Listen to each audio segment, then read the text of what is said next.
Guys আজকে গেমে ঢোকার পর একটু প্র্যাকটিস করার জন্য কিন্তু আমি ট্রেনিং এ স্টার্ট দিয়ে দিই এবং ঠিক তখনই কিন্তু তোমাদের ভাবি আমাকে ইনভাইট দেয়। আমিও সাথে সাথে ওর ইনভাইটটা একসেপ্ট করে ফেলি এবং গ্রুপে যাওয়ার পরে খেয়াল করি তৃষার সাথে আরেকটা মেয়ে আছে এবং শ্যাম ভাই আছে। তো তৃষা কিন্তু আমাকে কিছু না বলে একটা র্যাঙ্ক ম্যাচ স্টার্ট করে দেয়। যেহেতু ম্যাচ স্টার্ট হইতে একটু সময় লাগে, আমি ভাবলাম সেই সময়টুকু আমি একটু ট্রেনিং এ গিয়ে প্র্যাকটিস করি। কিন্তু ট্রেনিং এ আমার সাথে একটা আজব ঘটনা ঘটে। এইখানে আমাকে একটা বান্দা মারতেছে, কিন্তু আমি কিন্তু ওই বান্দাটাকে দেখতে পারতেছি না।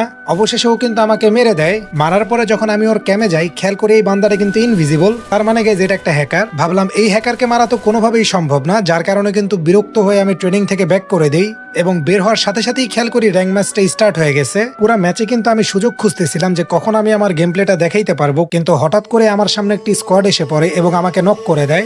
ভাবলাম এখানেই আমার একটা সুযোগ গেম প্লে দেখানোর। তারপর তোমাদের ভাবি কিন্তু আমাকে হিল দিয়ে দেয় এবং তখনই স্কোয়াডটা আমাদের উপর রাশ করে। আমিও ওরিয়ন হয়ে যাই। ওকে নক করার পর আমি আবার ওরিয়ন হয়ে যাই।